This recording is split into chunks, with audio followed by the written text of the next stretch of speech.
Hi hello అండి, welcome to my channel. Good morning all of you.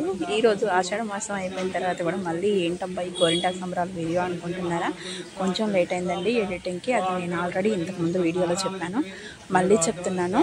So ఈ వీడియోలో వచ్చేసి ఏంటంటే గోరింటాకు దంచడం అయిపోయిన తర్వాత పూజారి గారు చక్కగా మాకందరికీ హారతి చేసి తొలి ఏకాదశి రోజున ప్రసాదం మనం ఏం చేసుకుంటాం, పేలాలతోని బెల్లంతో కలిపి చేస్తాం కదా, ఆ ప్రసాదాన్ని మాకైతే అందించారు. ఆ తర్వాత పులిహోర పెట్టారు.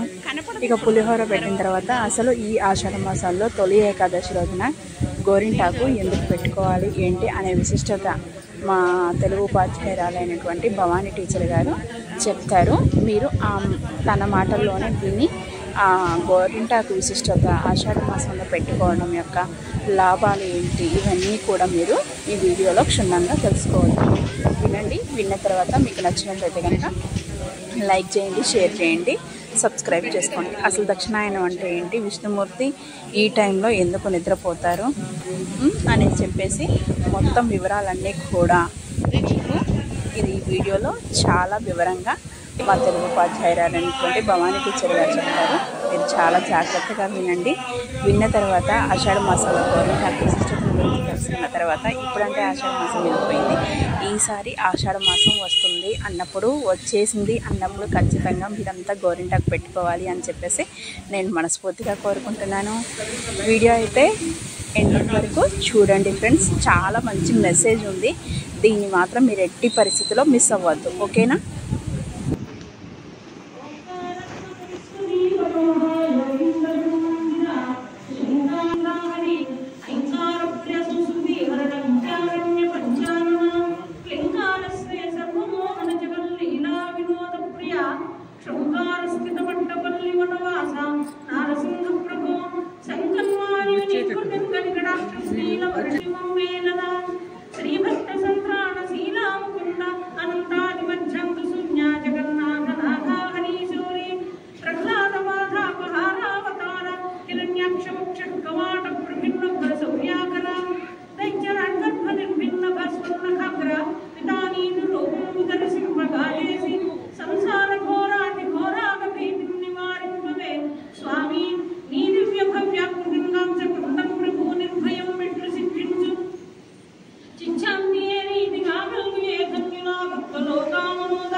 తొలి ఏకాదశి అంటే ఆషాఢ మాసంలో దక్షిణాయనంలో ప్రారంభమైనటువంటి మొట్టమొదటి ఆషాఢ శుద్ధ పౌర్ణమిని తొలి ఏకాదశి అని, తర్వాత దాన్ని శయన ఏకాదశి అని అంటారు. ఇలా ఈ తొలి ఏకాదశి నుంచి మహర్షులందరూ కూడా చాతుర్మాస దీక్షలను తీసుకొని ఈ తొలి ఆషాఢ శుద్ధ ఏకాదశి నుంచి కార్తీక శుద్ధ ఏకాదశి వరకు, పౌర్ణమి వరకు తీసుకునేటువంటి ఈ దీక్షని చాతుర్మాస దీక్షలని అంటారు. ఆషాఢం, శ్రావణం, భాద్రపదం, ఆశ్వీజం, కార్తీక 4 నెలలు. ఈ 4 నెలల్లో కూడా ఎలాంటి పదార్థాలను తినాలి, ఎలాంటి పదార్థాన్ని తినకూడదు, దేన్ని నిషేధించాలి, ఏవి స్వీకరించాలి అనేటువంటి పదార్థాలు కూడా అని కూడా ఈ చాతుర్మాస దీక్షలో మహర్షులు మనకు చెప్తున్నారు. ముఖ్యంగా దీన్ని చాతుర్మాస దీక్ష అంటే 4 నెలలు చేసేటువంటి వ్రతం కాబట్టి చాతుర్మాస దీక్ష. ఇది శయన ఏకాదశి ఎందుకు పేరు వచ్చిందంటే, స్వామివారు శ్రీ మహావిష్ణువు ఈ 4 నెలలు కూడా క్షీరసాగరంలో వటపత్ర సాయిపై నిద్రపోతూ ఉంటాడు, పౌడిస్తూ ఉంటాడు. ఈ సమయంలో ఆయన నిద్రపోవడం, తర్వాత మహర్షులందరూ కూడా తపస్సులోకి వెళ్ళిపోయి వాడు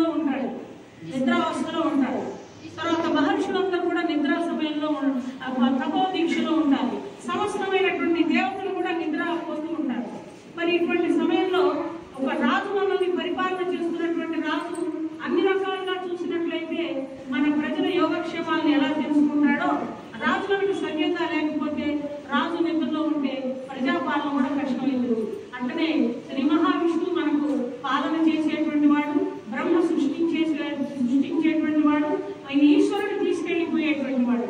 ఈ ముగ్గురికి 3 డ్యూటీలు ఉన్నాయి కనుక శ్రీ మహావిష్ణువు పాలన చేసేటువంటి రాజు కాబట్టి ఆయన నిద్రలో ఉన్నప్పుడు మనకు ఎలాంటి శుభ సూచకాలు ఉన్నావు. ఎక్కువ ఈ కాలంలోనే కలరామ సూచి ఇలాంటి వ్యాధులన్నీ వచ్చేటువంటి సమయం. వర్షాకాలం, శీతాకాలం ఇవన్నీ కూడా చలి రోజులు, వర్షంతో కూడుకున్నటువంటి వాతావరణ కాలుష్యం అయ్యేటువంటి సమయాలు కాబట్టి ఈ సమయంలో మనకి పండుగలు వచ్చినట్టే ఆషాఢ మాసంలో ఆషాఢశ్చ ప్రథమ దివసే మేఘమాశ్లిష్ట సానుము. ఆషాఢ మాసంలో మేఘావృతమై ఏవో 2 చినుకులు అట్లా పడి కొంత చిన్న చిన్న వర్షాలు పడిపోతూ ఉంటాయి. ఆ తర్వాత శ్రావణ భాద్రపద మాసాలు వర్షానికి నిలయమైనటువంటి మాసాలు.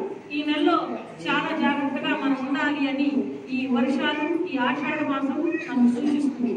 అయితే ఈ శయన ఏకాదశిలో స్వామి నిద్రపోయేటప్పుడు మరి పండుగలు స్వామి నిద్రపోతాడు అడిగారు నాకు మొన్న ఒకళ్ళు.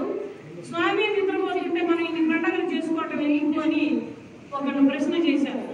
స్వామి నిద్రపోతూ ఉన్నప్పుడే ఈ ఆషాఢ శుద్ధ ఏకాదశి, శ్రావణ మాసంలో వ్రతాలు, వినాయక చవితి ఉత్సవాలు, తర్వాత దసరా ఉత్సవాలు చేసుకోవటం వల్ల మనం ఈ వ్రతాల్లో ఈ పూజల్లో ఉండటం వల్ల మనకున్న కొంత కర్మఫలాన్ని కానీ కొంత దోషాన్ని కానీ ఆరోగ్యరీత్యా తర్వాత శారీరక రీత్యా మానసిక రీత్యా ఆనందం పొందడం కోసమని ఈ పండుగని ఖచ్చితంగా మనం పాటించినప్పుడు వీటి యొక్క ఈ ఫలాన్నంతా కూడా భగవంతుడు ఎప్పుడు మళ్ళీ ఆయన ముక్కోటి ఏకాదశి రోజు, తొలి ఏకాదశి నాడు ఉత్తర ద్వార దర్శనంగా మనకు దర్శనం ఇస్తాడు.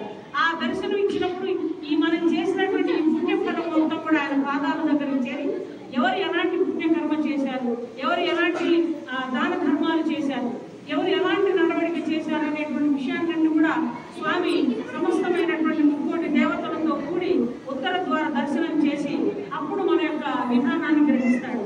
కాబట్టి ఆషాఢ శుద్ధ ఏకాదశి అనేది చాలా వ్రత దీక్షలు తీసుకోవడానికి, తర్వాత మనం అన్న ఆషాఢ మాసంలో చేయకూడదంటారు, కొన్ని పనులు చేయకూడదు, కానీ వ్రత దీక్షలు ఈ ఆషాఢ మాసం నుంచి మనం తీసుకోవచ్చు అనమాట. వివాహ కార్యక్రమాలకి మరి తర్వాత మనం గృహప్రవేశాలు అలాంటి వాటికి మంచి కాదు కాబట్టి ఒక వ్రత దీక్ష తీసుకోవడానికి ఆషాఢ మాసం ఈ శుద్ధ ఏకాదశి చాలా పవిత్రమైనటువంటి. అసలు ఈ ఏకాదశి అనేది ఎట్లా పుట్టిందంటే తాళజంకుడు అనేటువంటి ఒక రాక్షసుడు ఉన్నాడు. ఆ రాక్షసుడి కొడుకు పేరు మురాసురుడు. శ్రీకృష్ణుడు అంటారు మురారి అని ఎందుకు పేరు వచ్చిందంటే దీని వల్ల వచ్చింది. ఆ మురాసురుడు అనేటువంటి రాక్షసుడిని ఎన్ని విష్ణువు కూడా సాధ్యం కాని పరాక్రమంతో ఆ రాక్షసుడు ఉంటే ఆయన ఏం చేస్తాడంటే శ్రీ మహావిష్ణువు కూడా యోగంలో వెళ్ళిపోతాడు. వెళ్ళిపోయి ఆ శరీరంలో నుంచి ఒక అందమైనటువంటి ఒక అమ్మాయి ఉద్భవిస్తుంది. ఉద్భవించి ఆ అమ్మాయి పేరు ఏకాదశి అని పేరు పెడతారు. పెట్టినే అమ్మ నీ డ్యూటీ ఏంటి అని అడుగుతాడు. నీ ప్రజలకు ప్రియంగా ఉండటం, అందరితో మంచిగా మాట్లాడటం, అందరికీ ఆయుష్ని ఇవ్వటం, ఆరోగ్యాన్ని ఇవ్వటం, ఇది నా డ్యూటీ అని అమ్మాయి చెప్పిన తర్వాత ఆ డ్యూటీ ప్రకారం అమ్మాయి చెప్పినటువంటి వివరాలని అమ్మాయి పేరు ఏకాదశి కాబట్టి అందుకని ఆషాఢ మాసంలో వచ్చేటువంటి దీనికి ఏకాదశి అని పేరు పెట్టడానికి ఇది కూడా ఒక కారణం అన్నమాట. అందుకనే ఆ అమ్మాయిని ఈ ఏకాదశి నాడు ఇక్కడి నుంచి మళ్ళీ కార్తీక శుద్ధ ఏకాదశి వరకు అందరి ప్రతి ఏకాదశి నెలకు 2 ఏకాదశి తీసుకుని ఈ ఏకాదశి దీక్ష తీసుకొని వ్రతాలు చేసుకొని ఆమె యొక్క ఫలితాన్ని సృష్టించినటువంటి విష్ణు యొక్క ఫలితాన్ని పొందుతారు.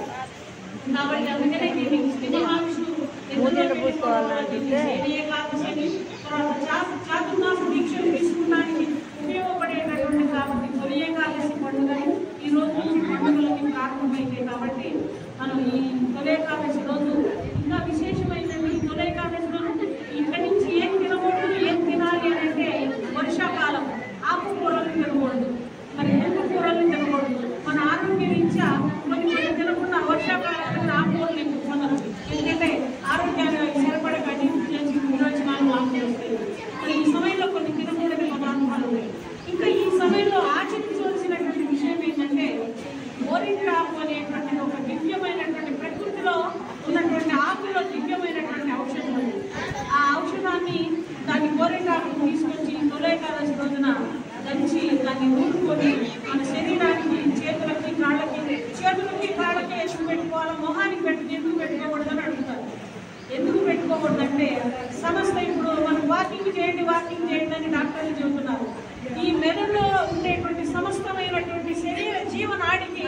పాదాలే ఆధారమైనటువంటివి. మనం ఎంత నడిస్తే మన ఆరోగ్యం అంత మంచిగున్నట్టే. పాదాల నుంచే మనకు మన రక్త ప్రసరణ అనేది వేగంగా జరుగుతుంది. కాబట్టి దీన్ని పాదాలకు పెట్టుకోవడం వల్ల ఇంకో పాదాల తర్వాత చేయవలసినటువంటి పని చేతులకే ఉంటుంది. కాబట్టి ఈ చేతులకి కాళ్ళకి పెట్టుకొని మన దేహాన్ని ఇంకా ఈ దీంట్లో చేయవలసినంటే శీతలం వస్తుంది. అది పెట్టుకోగానే గోరింటాకు పెట్టకుండా పసిపిల్లలకు చలి ఉంటుంది. సరే మనం అయితే ఓర్చుకుంటాం అనుకోండి. ఆ వర్షాకాలంలో బాగా వర్షం ఉన్నప్పుడు మనకు కూడా చలి వస్తుంది. ఎందుకంటే ఈ గోరింటాకులో శీతలమైనటువంటి అంశం ఉంటుంది. ఈ తేమ ఉండటంగా ఉంటుంది కనుక ఇన్ని రోజులు ఎండాకాలం మనం రోహిణి కార్తె మే రోజులు ఇవన్నీ కూడా ఎండను భరించి ఉన్నటువంటి శరీరం ఒకేసారి ఈ ఆషాఢ మాసంలో గోరింటాకుని 2-3 సార్లు పెట్టుకోవడం వల్ల శరీర తాపం తగ్గిపోయి శరీరం చల్లబడుతుంది. కాబట్టి ఇన్ని విషయాలు ఈ తొలేకాదశి రోజు ఉండటం వల్లనే ప్రతి ఒక్కరు కూడా తొలేకాదశిని ఒక గొప్ప పండుగ జరుపుకోవడం అనేది మన యొక్క దేశం యొక్క సంప్రదాయం, మన హిందూ సంప్రదాయం, మన సనాతన సంప్రదాయం. అయితే ఈ రోజున అన్ని దేవాలయాల్లో కూడా హరే రామ అనే భజన చేస్తారు. ఏదైనా అమ్మవారి గుళ్ళో భజన పెట్టుకున్నా హరే రామ అంటారు. ఆంజనేయ స్వామి గుళ్ళో హరే రామ అంటారు.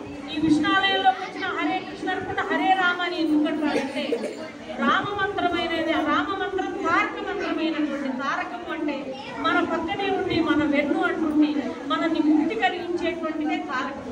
తారకం అంటే ముక్తి కలిగించేది.